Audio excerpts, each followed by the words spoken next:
Hey everyone, and welcome back to the Owl Pod, the official podcast for Temple Athletics. I'm your host, Kevin Copp. Our student-athlete co-hosts, David and Amelia, will check in later in the show. A quick reminder as we get started today, please like and subscribe, leave a rating. Most of all, tell your friends. Every Friday, we'll have a new episode of the Owl Pod available on Apple Podcasts, Spotify, Amazon, wherever it is you get your podcasts. Our guest today is Tyler Matakevich. Tyler is a former Temple linebacker and 2015 American Conference Defensive Player of the Year, along with the winner of the Nagurski and Bednarik Awards as part of that magical 2015 season here at Temple. Saturday, September 6th, 2025, is the 10-year anniversary of Temple's unforgettable win over Penn State that sparked a 7-0 start to the season, a national ranking, college game day at Independence Mall, and the program's first American Conference Championship game appearance. Now, since then, Tyler has also spent 9 years in the NFL with the Steelers and the Bills, including as a special teams captain. So here is this week's interview with Temple legend Tyler Matakevich after this word from our sponsors. And we're back with the action. Coke Zero Sugar might be the best Coke ever. That's right, Jim. With an irresistible taste and zero sugar, Coke Zero Sugar is a must-try for any sports fan. So make sure you... Wait, Jim, I didn't mean try it right now. We're still on the air. Best Coke ever? Take a taste, Jen. Really? No, not right now, Jen. We got a game to call.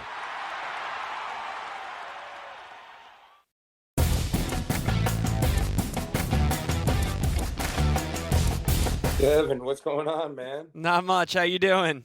I'm doing good. What about yourself? Good. What year is it for you now? Oh, God. Well, my first year here was your senior year. So this is year 11 now, which just makes us old, I think. Is crazy, right? Yeah. Crazy how fast it's going by. I know.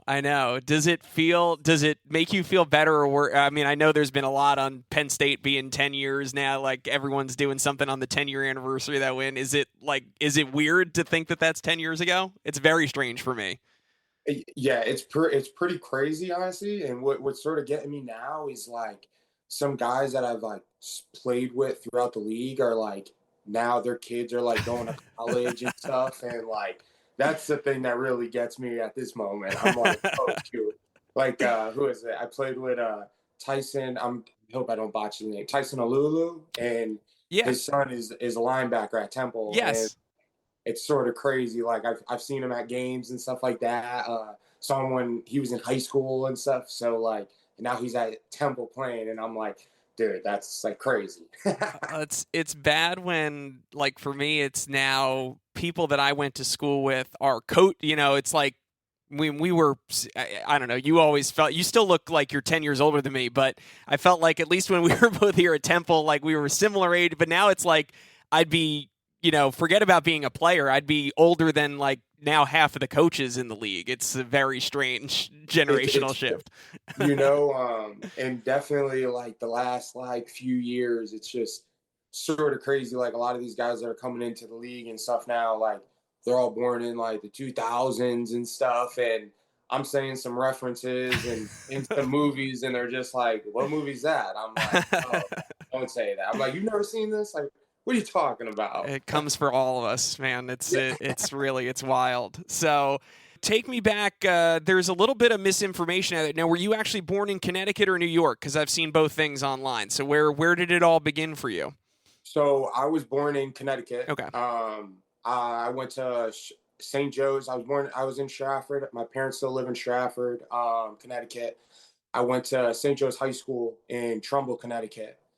That's why growing up, my dad was a football coach there. So I was going up to their practices for as long as I can remember. And it's sort of funny because I just was at a wedding this summer, and a kid that played there when my dad was coaching when I was little, like they used to peg footballs at me when I was younger. And if I dropped it, I had to do 5 push-ups. And we were just sort of laughing and reminiscing. And he was just like, man, we used to hum footballs at you, try to make you drop it. And then when I'd be like, hey, you threw it too hard, my dad would be like, do your 5 push-ups. So like all the kids sort of know. So it was sort of funny Was he typical coach father? I mean, we seem to have a lot of coach fathers in terms of people that we've talked to so far. We're over-indexing in coach fathers. So what was that relationship like? Oh, absolutely. My mom had a rule. There was no coaching once we got home. And so she was like, you could do it in the car, but once you came home for dinner, she would always yell at my dad to stop. And obviously that never would happen. Right, right. Coaching, yeah. But no, it was awesome, man. And it's funny too. I remember when I first got to the NFL, I was calling him one day. It was during OTAs, and I was like, Dad, like they're telling me to do this, they're telling me to do that. And he was like, I've been telling you that for years. You just didn't want to listen, So it was always sort of funny. It was a little inside joke between me and him. But shoot, no, after so I went to St. Joe's. I played football and baseball there. And it's funny because I honestly thought I was going to go play baseball after high school. But I just couldn't hit people in baseball, So I definitely made that transition to play football. And shoot, after high school, I ended up going to Milford Academy, which was in New York. So I went there after my senior year in high school. And shoot, if some people don't know about Milford Academy, it was just 55 football players, and that was it at the whole school. There was no other people. It was just a football team. Shoot, your coaches were your teachers. They had a couple academic advisors, but mainly the coaches were your teachers as well. So that's it. Just football. Now what is it? It's a JUCO? Is that the right term for it, or it was when I was there? It was a prep school. Okay. And it actually didn't go against, because I believe, don't quote me, but I think the rules have changed now over time. When we were there, it was just a prep school, and it didn't go against your eligibility. So a lot of guys would go up there from. You'd be there for about like 4 months, like from like August to like the end of November, early December. And then, yeah, if you were fortunate enough to get a scholarship, you know what I mean? Then you would, some guys would enroll early, and then others wouldn't go till the fall semester. And I was actually an early enrollee. So like I enrolled in Temple in January. I went. So the idea is basically short term, this is a bridge to get to a D1 school, which is what you were looking to do. Just needed another year of seasoning, tape, whatever it was. Yeah, like a lot of guys, they tend to, at the time, like when we were going there, guys would go there if they didn't have many scholarship offers. Some guys would go there to get their SAT scores up and stuff like that. So it was just honestly I thought it was very beneficial. And it was funny when I was doing it at the time, I was like, man, I hate this. But really looking back, it was honestly probably one of the better decisions I've ever made. Just to get your mind right, really see if you really want to play football and stuff like that. Because anybody that's gone to Milford Academy, we always joke around. I might not know anything about you, but if you go to Milford, I sort of give you that little like head nod, like, okay. You made it out of Milford, like. Now this is a boarding school, obviously, right? You're living there too. Yes. So okay. It's literally, if you could imagine, it was just. No, I can't imagine. That's why I'm trying to figure this out. It was just Milford Academy. It was in New Berlin, New York, and if anybody's ever been up to New Berlin, in our town, like in the little town, there was like a laundromat. There was a grocery store, probably the size of like a CVS, and there was a gas station, and then there was like an Italian restaurant. Like that was it. You'd see some Amish people driving around in their little buggy, their horses and stuff. But the school-wise, we were on top of a hill. It used to be like an old, like if you could imagine, it was just like an old elementary school. It was like 3 floors. Your first floor, it was the classrooms. Your second floor, it was like some of the coaches, like meeting rooms, and then it was where some of the guys would live. And then the third floor, it was like where guys would live. But now, granted, your rooms were old classrooms. Oh my gosh. So like there was either 5 or 6 of you in a room. You had chalkboards all wrapping around. Yeah, it was pretty nuts. Did you see the movie The Holdovers, the recent movie that just came? It was Paul Giamatti is like the headmaster at an all-boys. It feels like Yeah, this is what I feel like you're describing. It feels like one of yeah. those, like, Oh my goodness. yes, old Yeah, it world, was. something out of, yeah. Oh shoot, yeah, it was pretty nuts, man. Like shoot to get to practice, it sounds crazy, but our school was on top of a hill and it was right next to a cemetery. So like you would sort of walk through the cemetery to get up to practice. The coaches would drive, take the road, but you would just take a shortcut trying to save the legs a little bit so you didn't have to walk all the way around. That sets a Yeah, tone. man. It was that's why I always joke around, and me and my buddies that went there, we always say, you make it out of that place, you're a tough one. So tell me about you enroll early at Temple, but and I think a lot of the folks, certainly the folks that are listening, are going to be inclined to know the ins and outs of your Temple history, and we know how it ends. We'll get to 2015, but the Temple that you were committing to was a different Temple. It was in a different place in its evolution than it was still really in the kind of early years of that rebuild under Matt Rule. So what was your recollection at the time of that process and kind of, where Temple was at 2011, 2012 in these years when you ended up committing? Yeah. So it's funny. So Rule was actually Matt Rule was actually the an assistant coach at the time, and he was one of the coaches who ended up coming up to Milford Academy and found me up there. Like I like to say, so at the end of the year up at Milford, you sort of do like, it's almost like sort of like a combine type thing. You do a bunch of drills, you have a little scrimmage, and shoot, there's probably about like 75 coaches from all different schools that come up there and check you guys out. And um, Rule was one of those coaches at the time who came up there, and he was the one who found me up there. And now when I enrolled to Temple, that was when Steve Adazio was the head coach. So I enrolled, Matt Rule found me up there. I enrolled in January. And then it's funny too, because when I enrolled in January, Matt actually took the job with the Giants to be an assistant offensive line coach. So all of a sudden, So, your guy who was vouching for you is gone now. yeah, so it was a little bittersweet going up there because I was like, hey, man, like this is the guy who brought me in, but he was just going up to the NFL. And I know that was like his dream to get up there. So in the very beginning, I was excited, but a little bummed because he was leaving. But shoot, yeah, no, when we came in, and that would have been 2012 was my freshman year there. And yeah, we had Steve Adazio there. They were just coming out. I think it was like either his second or third year. They were just going to the New Mexico Bowl when I ended up coming in, and shoot, yeah. Then that's where everything began.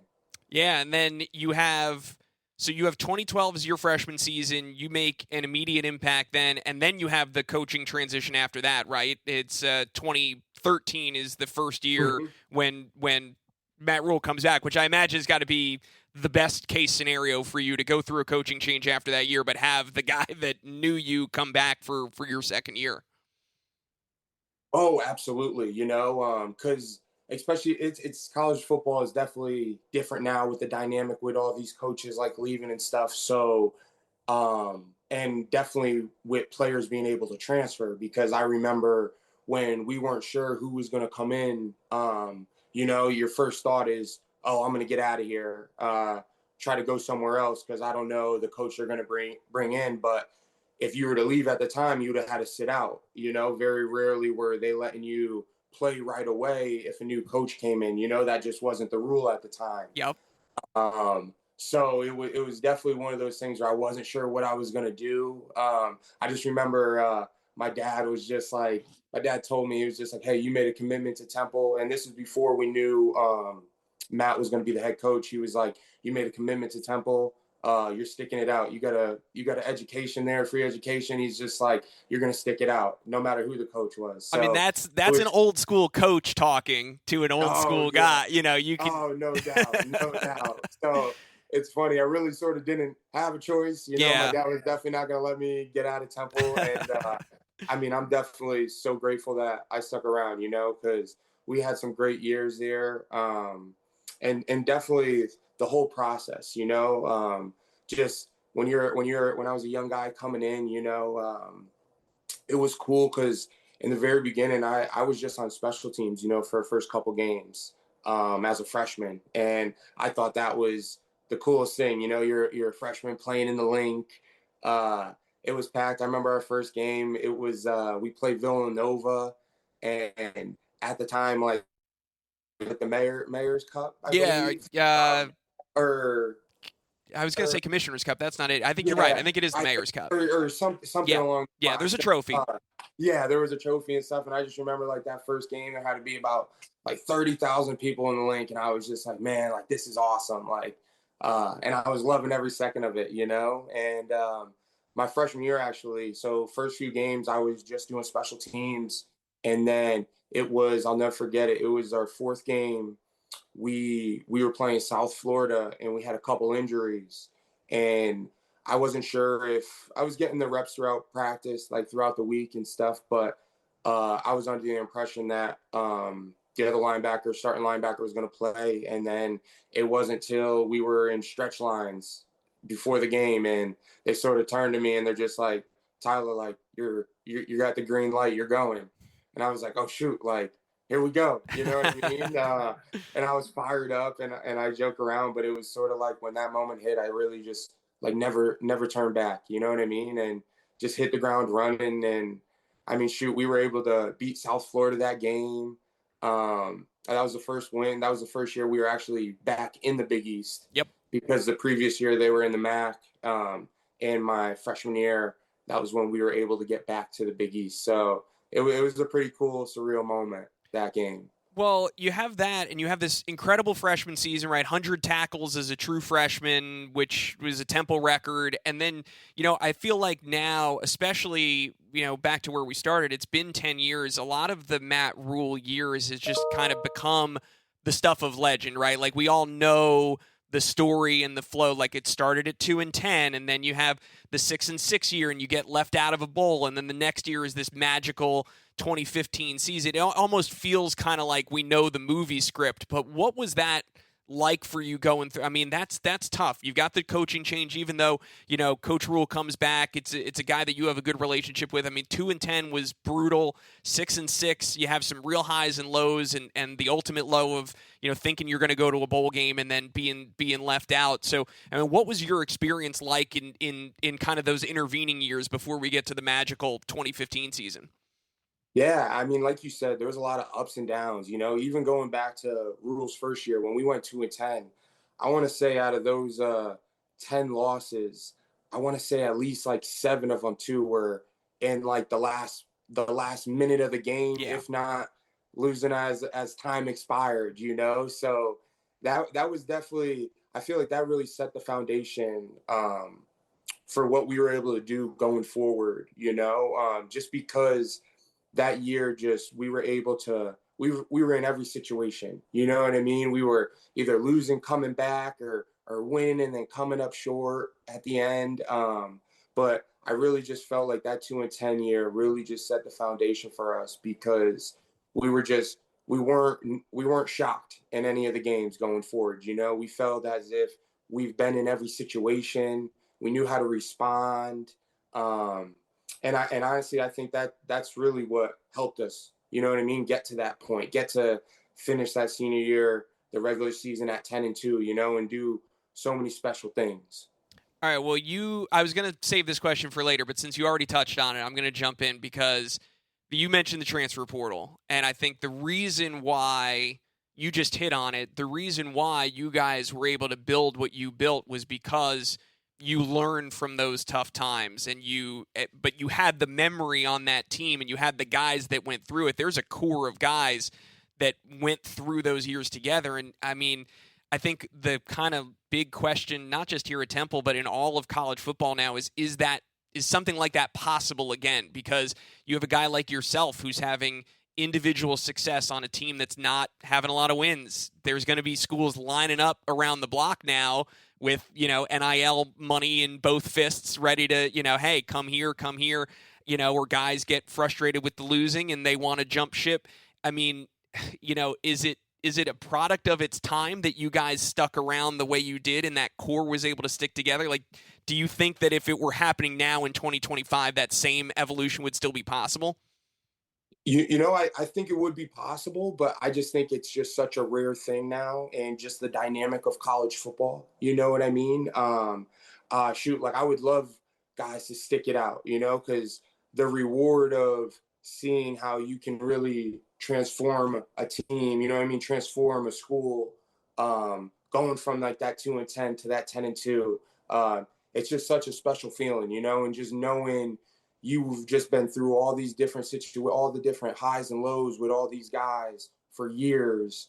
I mean, by the end of our senior year, there was no doubt about, you knew the guys to the left and the right you knew they had your back, you had their back. And if you were down, you knew they were going to pick you up. You know what I'm saying? Because you've just been in so many situations. You knew how guys were going to respond. It's funny. I just like laugh sometimes because it was just like, you didn't even need the coaches to come over there and talk to you guys. I felt like that was what was so special, was we built these relationships where guys were able to just pick each other up. Guys were able to coach each other, keep one another accountable. You know what I mean?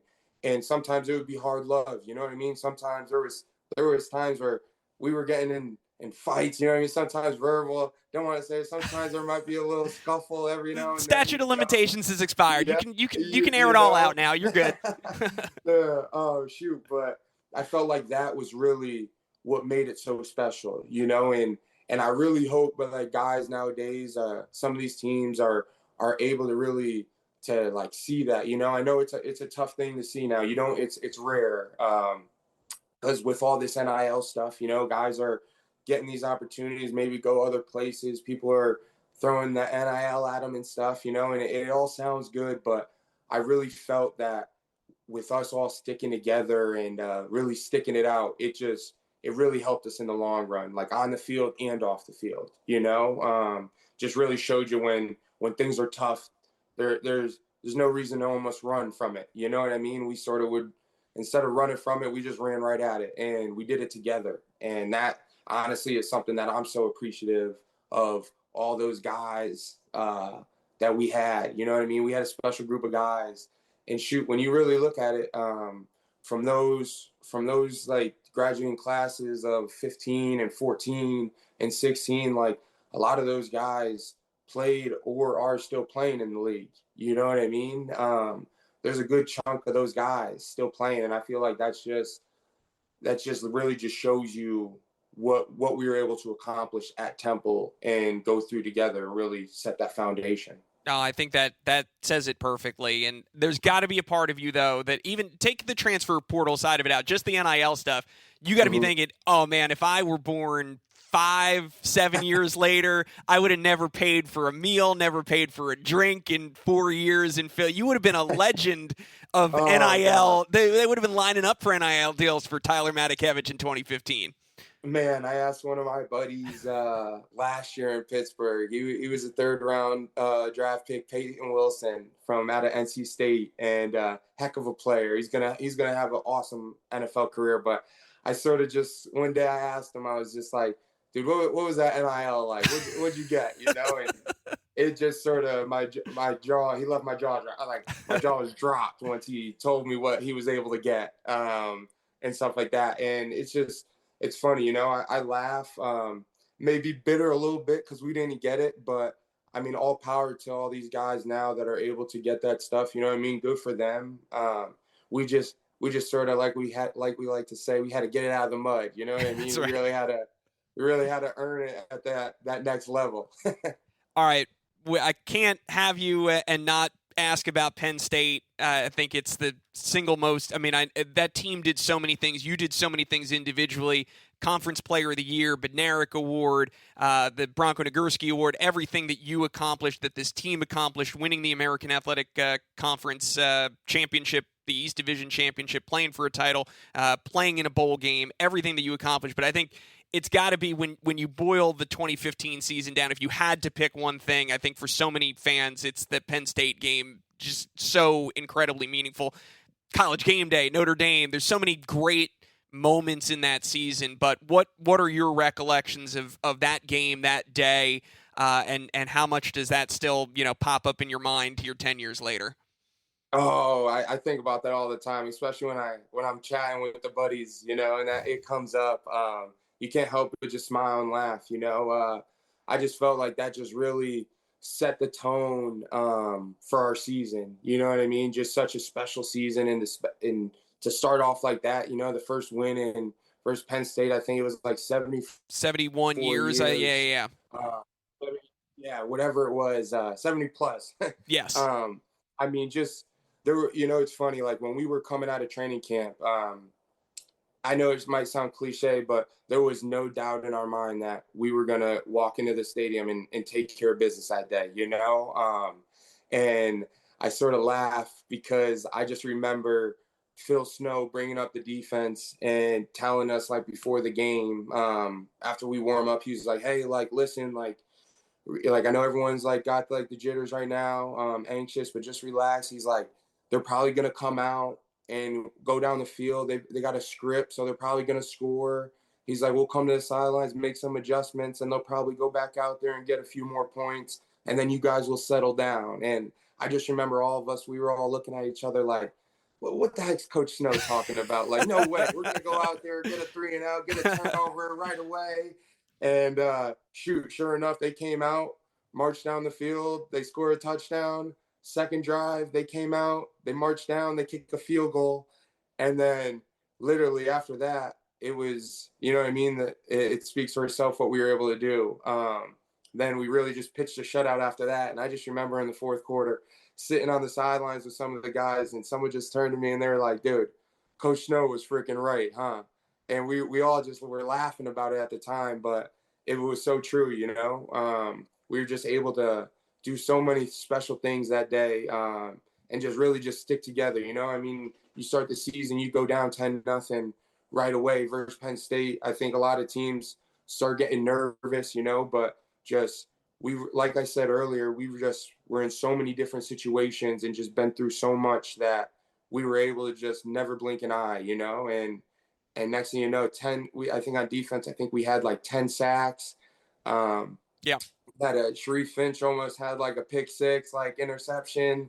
Yeah, it was so special. It was definitely one of those days I'll remember forever. And by the way, you were, I don't know why I tried to correct you. You were right. It was 74 years. It wasn't 71. So you were spot on. Yeah, 1941. So I want to ask, obviously, as we're, there's a whole second chapter of your life and your career post-Temple. Let's go to the draft. I mean, obviously, you have the success that you had. You're winning these awards, Nagurski, and, Defensive Player of the Year in the conference and all that. What's the draft process like for you? Because 7th-round pick, it's a tremendous accomplishment, but it's got to be the longest 3 days of sitting and waiting and wondering and, playing out all of these different scenarios. The emotion of that, just, are you staring at your phone for 3 days? Were you able to get, some distance? Like, how did you handle that whole process?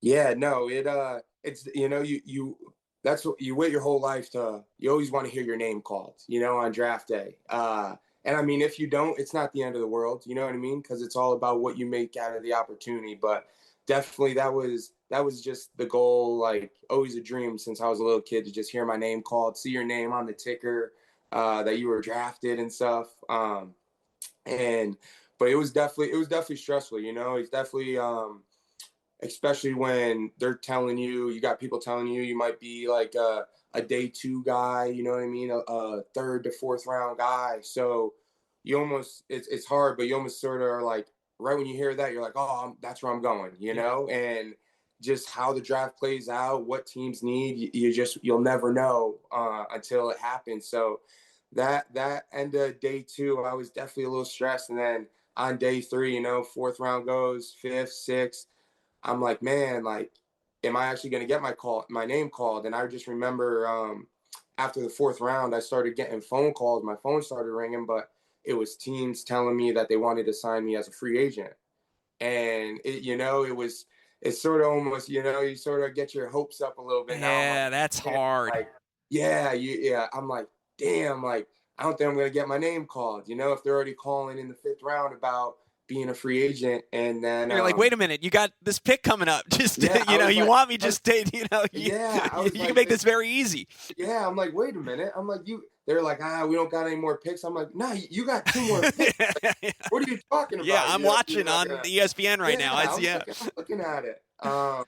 So shoot, yeah, that's definitely a tough pill to swallow, because you're like, man, I just want to hear the name called, and just fast forward, I just remember there was a couple picks left, and once we were sitting there, I saw the 412 area code pop up, Pittsburgh, and sure enough, it was Mike Tomlin. And what's funny about that is the Steelers were actually the only team where I met with the GM and the head coach when we were at the Senior Bowl.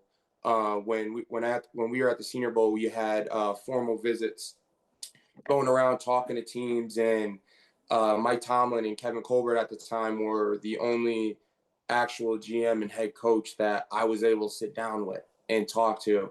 So it was sort of ironic, that they were the ones who ended up picking me up. I imagine that can't be a coincidence, right? Like it's got to be, yeah.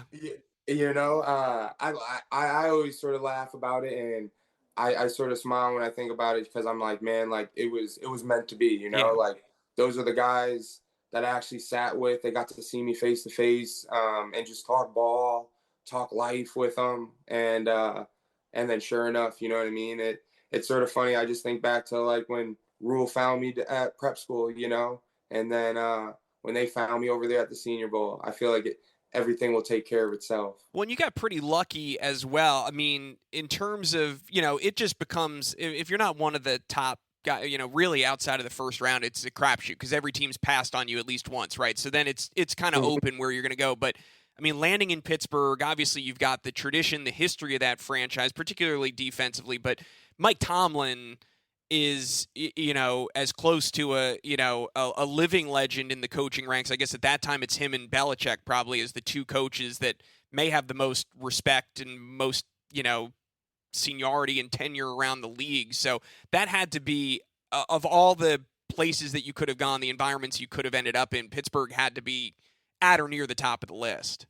Oh, no doubt about it.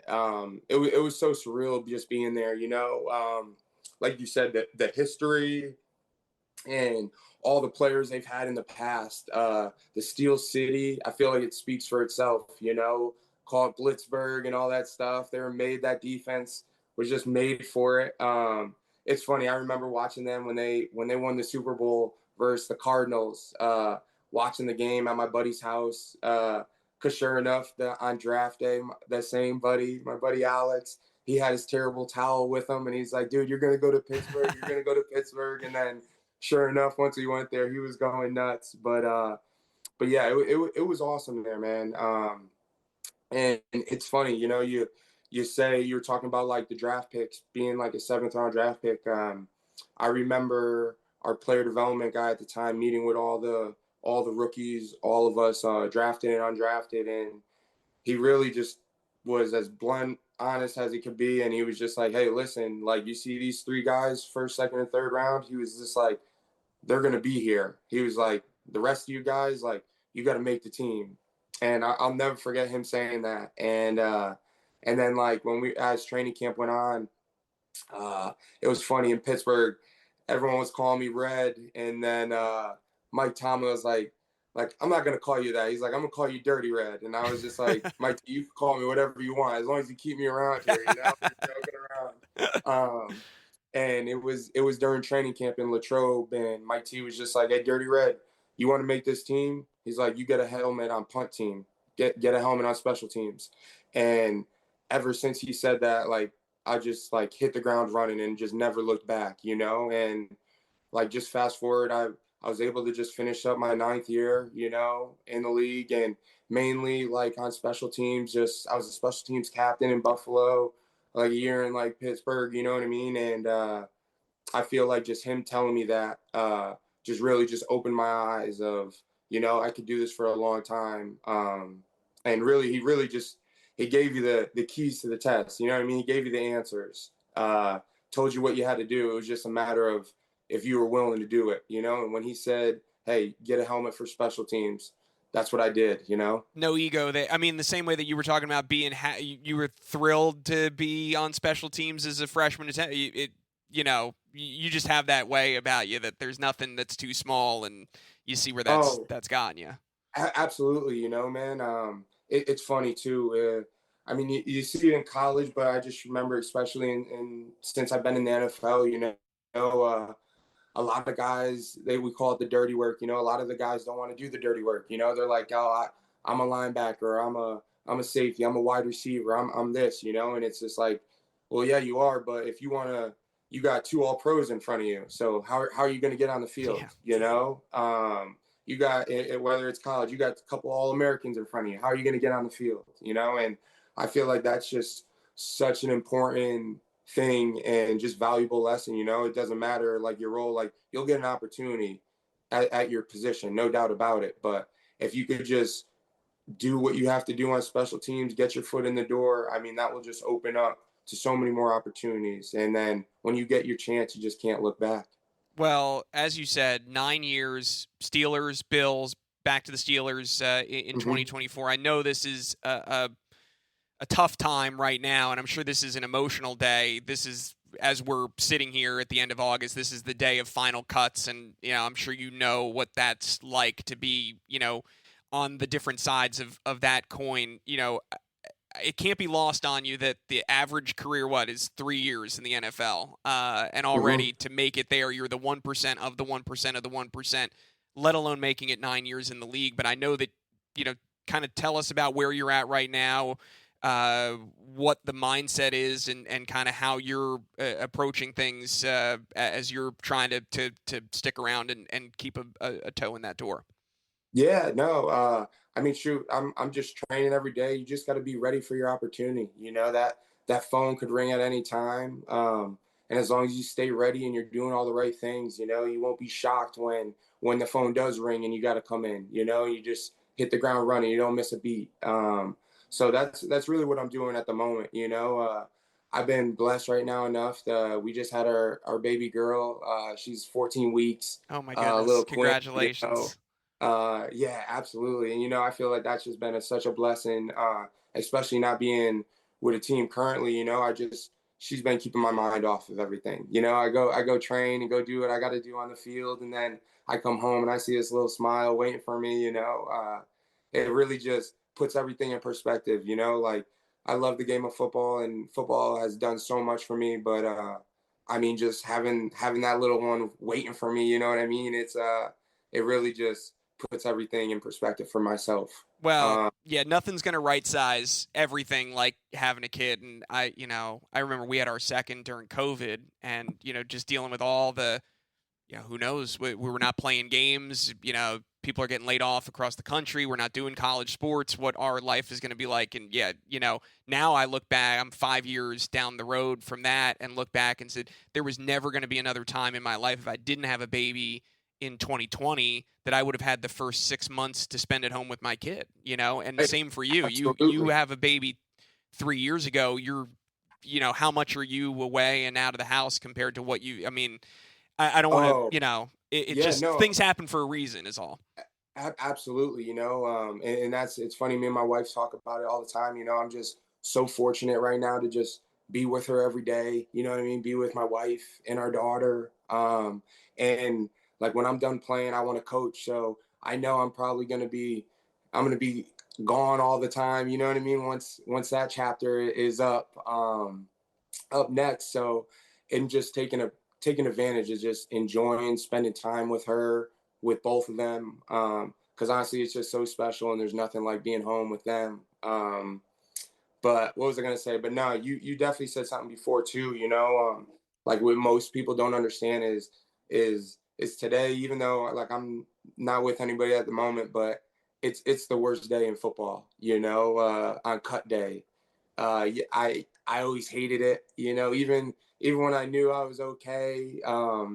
You just hate to see a lot of, you see so many guys, this is their dream to play in the NFL, you know, and their dream comes to an end today. And not saying like they have so much more in their life, that great things that are going to happen, you know, but just that little kid inside you, this is just always the dream to play in the National Football League, you know? So it's just such a tough day. And that's why I would always tell these guys, man, like, enjoy it, appreciate it. And definitely as I got older throughout the league, that's just definitely something that I just took full advantage of, was just being in the moment and just be thankful for where you're at, you know, because it truly is a special time in your life, you know. It's people don't understand too, that they joke around, they always say like the NFL stands for not for long, you know. Yeah. Because it's such a short period of your time, but you got the whole rest of your life to look forward to. But while you're in it at the moment, you just really got to just appreciate it. It sounds like you've got it figured out as best you possibly can. Listen, I'm wishing you luck on the field. We want to see you back out there. It's always been a treat to see you represent Temple, but whatever it's going to be next, as a player, as a coach, as a father, as a person, I can't think of anyone that exemplifies it better than you. And so I appreciate everything that you've done. This has been such a thrill to go back and revisit some of the glory days, but I know you got really exciting stuff ahead of you, and can't wait to see what's next. Oh, no, I appreciate it, Kevin. I appreciate you doing this with me, man. It's awesome seeing you. It's been a fun trip down memory lane, man. It's crazy. Yeah, you got me over here getting all choked up thinking about all those great times we had over at Temple, man. All right, time now to hand over the mic to my wonderful co-hosts, David Litfin from Temple Cross Country and Amelia Wright from Temple Lacrosse. David and Amelia with today's Student Athlete Spotlight, after this word from our sponsors. From Westchester to Doylestown, from Drexel Hill to Lansdale to Philly, we all look out for each other, stepping up to keep our communities going strong. And at Independence Blue Cross, we're here to keep you going strong. We've been deeply rooted in our communities for more than 85 years, and that connection to members has earned us our spot as the #1 health insurer in the region. So while you look out for your neighbors, know IBX is always looking out for you. Learn more at IBX.com.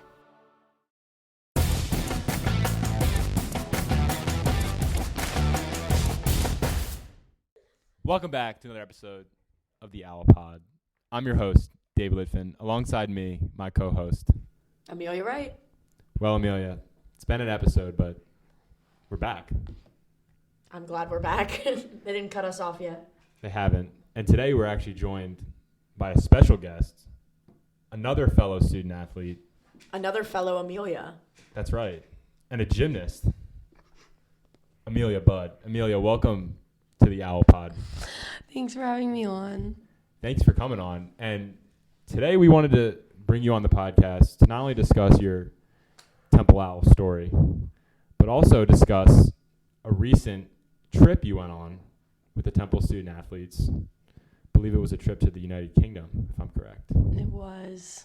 So we're going to ask you all about that. But first, I'd like to get some background on your Temple experience. Could you tell us a little bit about where you're from, how you got introduced to Temple, and maybe why you chose Temple? I'm from Charlotte, North Carolina. I became interested in Temple because one of the coaches reached out to me after a recruiting camp that I went on, and so I just started talking to them, and then, yeah. When did you officially commit to Temple?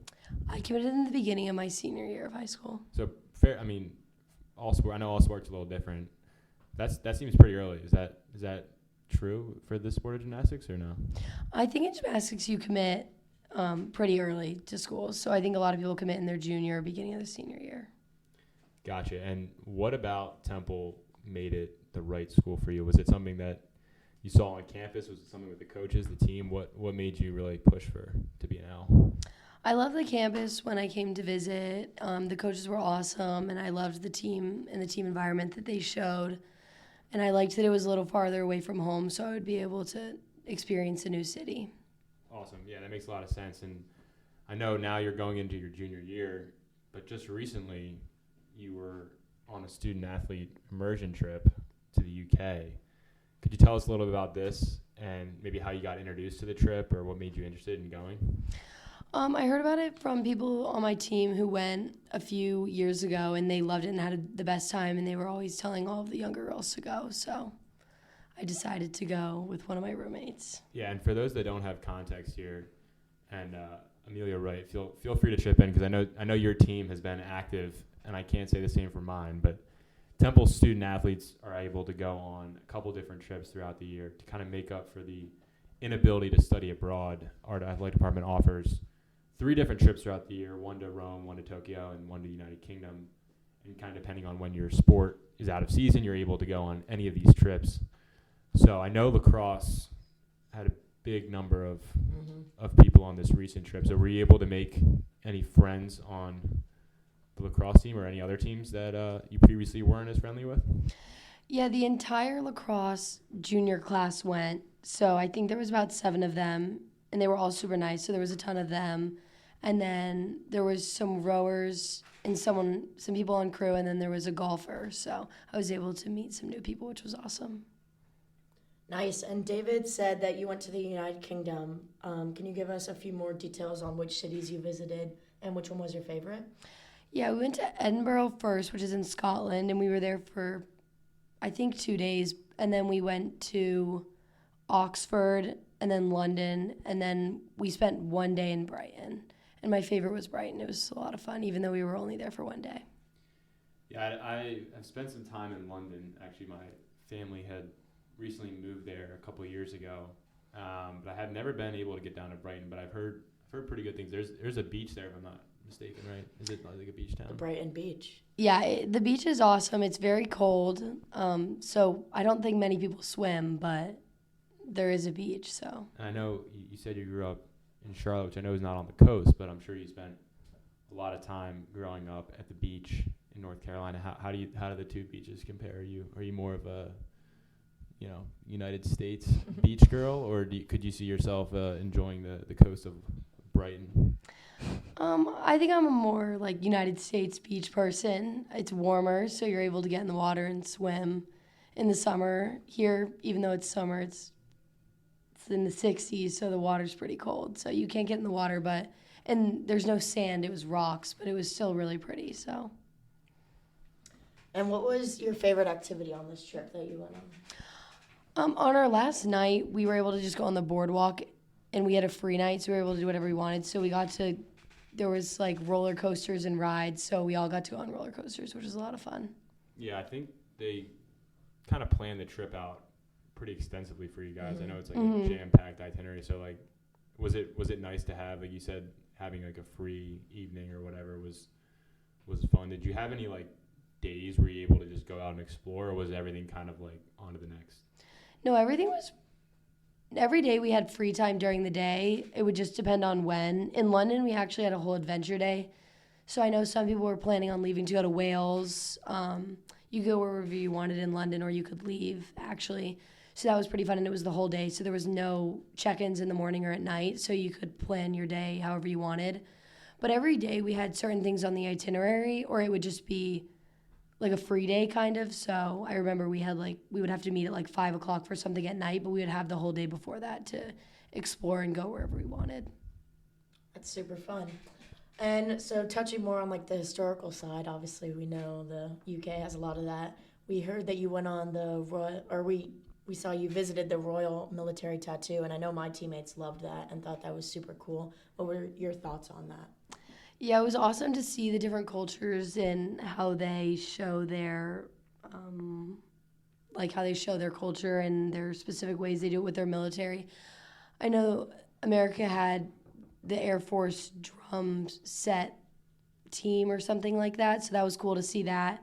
But there was a few different countries there, which was awesome to see. Yeah, I didn't realize there were like actually a bunch of different countries that came together. Was it like a parade style? Like they like kind of show off their military in a way, or is it like a little bit different than that? I don't think it was like showing off their military. I think it was supposed to show the background of it, kind of. So I'm not sure what each country was specifically showing, but there was countries that did dances, or I know America did the drums. There was a few drum sets. There was a few whole bands. I think Scotland did the pipes or something like that. So, yeah. Yeah.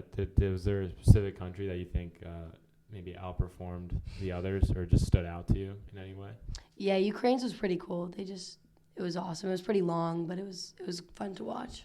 Very neat. Very neat. Well, it sounds like it was a great trip. It sounds like you guys had a lot of fun in the UK. I'm wondering if there was anything about the trip that actually made you appreciate your homeland even more. I know you were only there for a week, so maybe not a large enough sample size, but was there something that you found that you were maybe missing, or maybe you realized when you came back that you appreciated more than when you left? Yeah, they don't drink a lot of water over there, so that was something that I missed. They don't really carry around water bottles or have water at restaurants without you ordering it before, like when you get there. They don't just bring water to your table, so that's something I missed. I feel like people just don't drink water there. Yeah, and as an athlete, we've heard it from Jackie. Shout out Jackie. Our nutrition team. The importance of staying hydrated. So maybe, if you're going to the UK, maybe invest in one of those Stanley water bottles and be ready to carry that around all day. And don't expect any ice. Yeah, they don't have any ice. Literally no ice. Yeah, that wouldn't work for me. I tend to fill up everything with ice. Well, also shout out to Resnick, because they're the ones that put on these amazing trips for us student athletes, and I have not been fortunate enough to go on one, but it sounds like you had a great time, Amelia, and it's awesome that they do this for us. Yeah, honestly, it's a great call out to Resnick and all the amazing work they do, and I think this is just another example of some of the great resources that are available to us as student athletes, and definitely I haven't had much interest to take on one of these trips, but after hearing about the UK, I might dabble with the Rome trip over spring break. See if that fits into my schedule. But anyway, love to move on to our beloved section of the podcast. A fan favorite. Temple Takes. All right, and today we're diving into first day of class. We had our first day of class this week, so that's our theme of the week. Back to school. Let's throw some takes out there. Amelia, we'd love to hear some of your takes on these as well. So please feel free to chime in. But let's kick it off with a Temple-sponsored event. I believe this took place the Friday before the first day of class, and that would be none other than Temple Fest, which is where all of the clubs and organizations run by students had the opportunity to have a table set out in the middle of campus and kind of introduce the student body to whatever club or organization they have. Great opportunity to get involved right at the start of the semester. Oh, yeah. So let me ask both Amelias, overrated, underrated Temple Fest?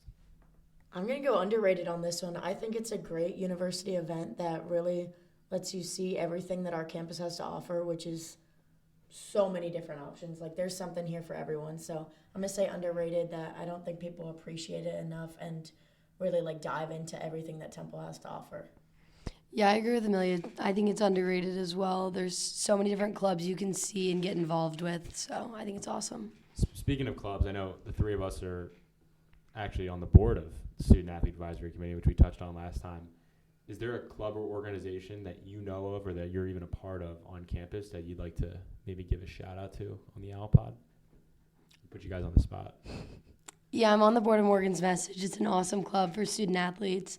It's a mental health club, and it's to help break this stigma around mental health with student athletes. So it's an awesome club. That's a great shout-out. I've visited some Diamond Dog meetings, which I'm not sure if everyone knows about, but it's a good club, and we have a busy schedule, so not available to go to all of them, but they help out foster dogs and stuff around the Philadelphia area. There you go. That sounds like a great organization and club. I'd never even heard of that, but you learn something new every day. That's a great shout out. All right, moving on to more of the classroom first day of or back to class takes. What do you think of dressing up for class? Now, not just the first day of class. I'm talking in general. Okay. We've all seen them on campus. They're dressing up. They're going hard. I certainly have a take on this, but would love to hear yours. Then you can go first, David. If you can't tell, I'm dying to get this one off my chest. I think first day of class. I'll give you first week of class. You want to dress up, make a good first impression. That's great. We're pushing week 3 or 4, and we're dressing up, and I'm talking business casual to class, and not a presentation. No one does that in my classes. Not a presentation. Maybe this is a Fox School business. Okay, it probably is. I just guys, let's be comfortable. Like, I get making an impression. We're not presenting. We're taking notes. What if they have an internship before or something? There's exceptions, but I'm talking about, generally speaking, if you're dressing up for class, I mean, all power to you. Love the effort, but don't you want to take notes in a hoodie and some sweats? Maybe I'm just... I disagree. I think people should live with the, like, look good, feel good. So if they want to dress up for class, show off their style, go ahead. I think it's overrated. I prefer comfort over everything. You guys are just student athletes. This is a student athlete mentality. I don't know. We'll see. Maybe if you have a take on, remember, if you have any, let me give a quick plug. If you have any Temple take or an opinion on a take that we gave, you know where to fire in at this point. Temple.sack on Instagram. Fire in your Temple takes. Moving on, let's go to the next Temple take, which is taking pen and paper notes the old-fashioned way. You can start us off again, David. Well, I must say, contrary to my last take, and you might think, oh, I'm wearing sweats. I'm going to definitely be typing all my notes. I'm a pen and paper guy. I like having a notebook for each class, writing down my notes. I think it helps you remember it more. Mm-hmm. I'm just a big fan of it. And honestly, I'm kind of a stickler for it. I don't take notes on my computer. It's challenging nowadays with slides being offered and you know how that all works. But I'm a pen and paper guy. I'm gonna go underrated as well because, like you said, it definitely helps you remember it better. And I think the typing is so annoying in class, especially if you're like next to someone that's like doing that the whole time. You know. The keyboard warriors. Yes, yeah. But like smacking it, like. Yeah. Oh, yeah. We know you're out there. We know you are.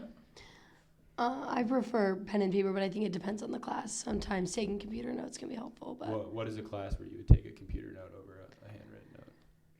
I think it's like when it's term based. Like if it has like a lot of words you have to memorize with definitions, I think it can help being on a computer so you can put it in like a Quizlet easier, or just something like that. But I think it just depends.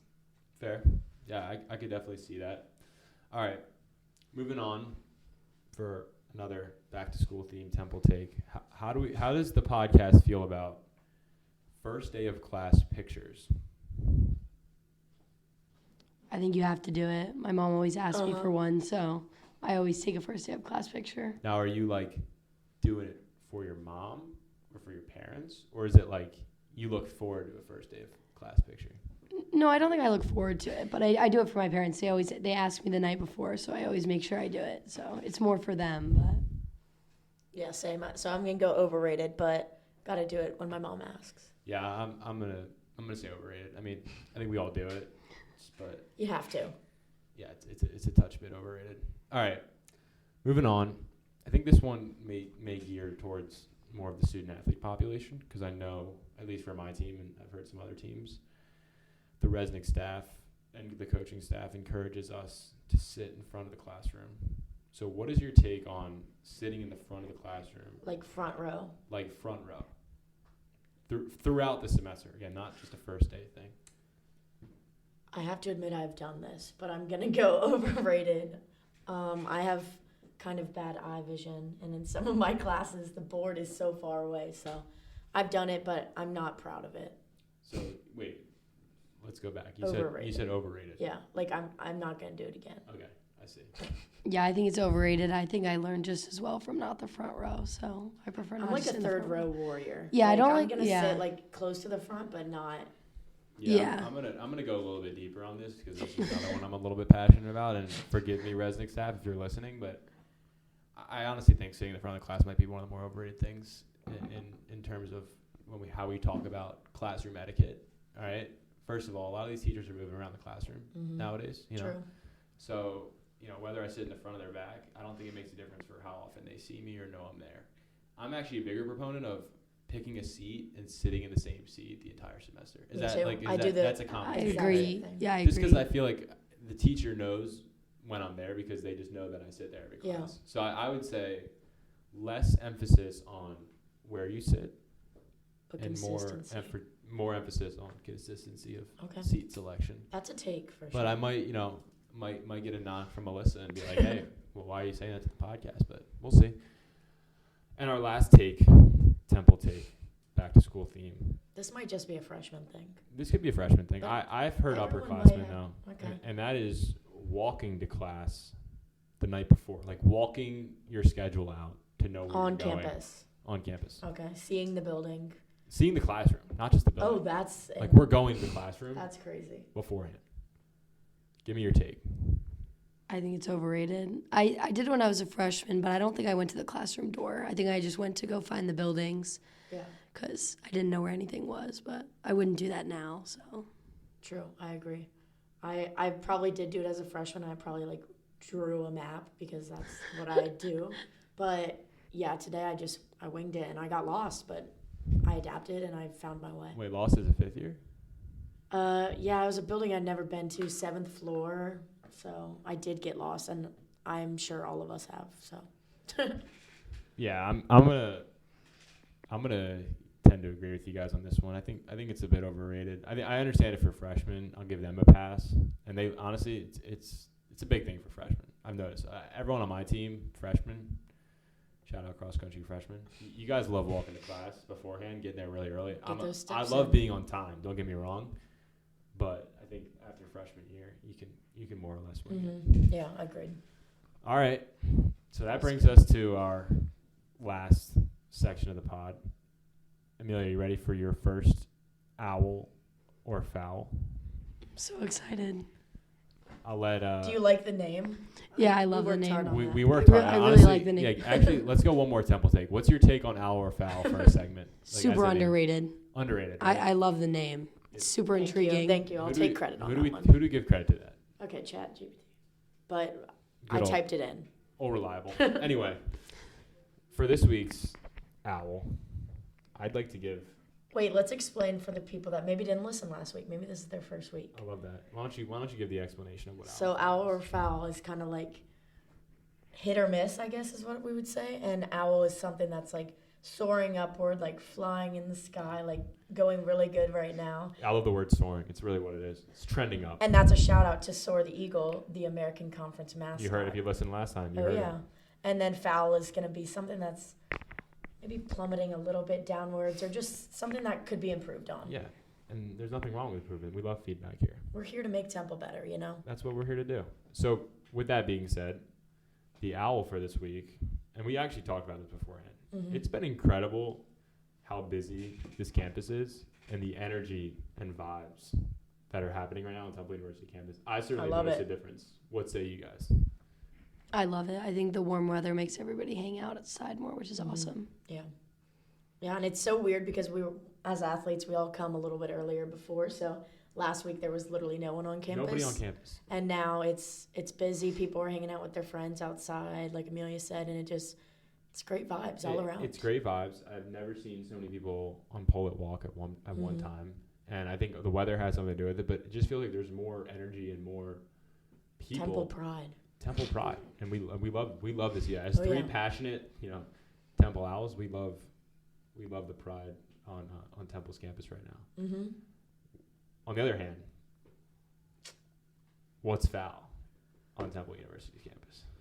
We're going to stick with the first day of classes, and we're going to go with icebreakers and really going into full detail on the syllabus. And no shade to our teachers. Love that we usually have an easier first day, but, I mean, especially once you're an upperclassman, these syllabuses are all the same, or syllabi. So what do you think, Amelia? I don't do a lot of icebreakers in my classes, but I don't like them whenever I have to do them. And then I feel like they always emphasize reading the syllabus beforehand, but then we go into full detail about it on the first day. So Yeah, I'm not going to beat a dead horse here, but I mean, the syllabus is 15 pages, and the last 5 are usually the same for every single class, so we could probably trim that down. And icebreakers, like, guys, we just did a public service announcement. If you're in an icebreaker, like, you're in college, like, can we get a little bit more energy or enthusiasm? Like, I get it's not the most thrilling activity, but We like, don't all want to do it, but we have to. we got to do it. So just make it a little bit easier for the person next to you. Mm-hmm. And for the teachers, I love the enthusiasm or Class engagement, I think it's important, but let's improve that a little bit. Syllabus, Yeah. 15 pages. We can get that into like a 3-page PDF. maybe bullet points if needed. Bullet like points. Yeah. Make it an easy read. Yeah. All right. Well, that concludes our second episode of the Owl Pod. I'd like to thank Amelia for coming on. We really appreciate the time. Yes, thank you for having me. And best of luck. I know your season technically starts in January, but I know you guys are starting practice soon. So best of luck in the preseason. And thank you. Maybe next semester we have you back on and you tell us a little bit how the season's going. Yeah. Yeah, I would love to. All right. Sounds great. Thanks, guys. All right, that's this week's episode of the Owl Pod. I want to thank, of course, our guests Tyler Matakevich and Amelia Budd, my co-hosts David and Amelia, and want to remind you that we'll be back with an all-new episode next Friday. Make sure to subscribe, give a rating, tell your friends. You can listen on Apple Podcasts, Spotify, Amazon, YouTube, anywhere it is you get your podcast. Special thanks, as always, to Christy Bannon, Justin Miller, our good friend, we love you, buddy, Prince Moody, and our executive producer, Dan Lobass. I'm Kevin Copp. Thanks for listening, everyone, and go Owls!